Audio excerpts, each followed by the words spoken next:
Une jeune fille était enceinte depuis 3 ans sans jamais réussir à accoucher. Et pour cause, l'enfant qu'elle portait n'était pas humain, mais un monstre. Un être étrange avec lequel elle pouvait communiquer directement depuis son ventre, et qui lui permettait même de voir l'avenir. Grâce à cette capacité de prémonition, elle avait gagné une réputation hors du commun, il lui suffisait de sortir avec un parapluie pour que son patron comprenne qu'une pluie diluvienne allait s'abattre. Des inondations qui feraient des victimes, certes, mais qui représentaient aussi une formidable opportunité commerciale pour un homme d'affaires avisé.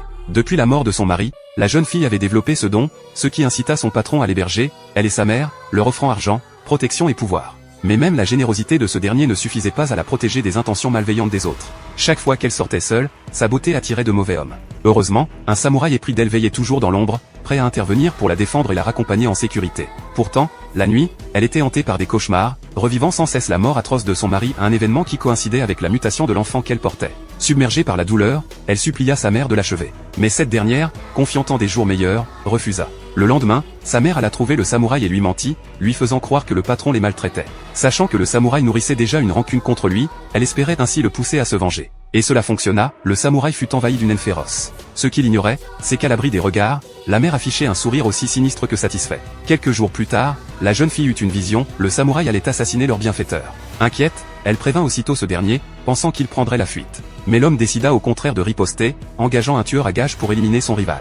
Hélas, le plan échoua, ne faisant qu'aggraver la colère du samouraï, qui finit par tuer le patron. Sur son lit de mort, ce dernier supplia la jeune fille de changer le cours de la prophétie. Mais son pouvoir ne permettait pas cela. En réalité, tout avait été orchestré par sa propre mère, qui rêvait d'une vie luxueuse. C'est elle qui avait assassiné le mari de sa fille, puis manipulé l'enfant à naître en une créature capable de voir l'avenir. Son objectif, se rapprocher du patron, le faire éliminer par le samouraï, et s'emparer de sa fortune.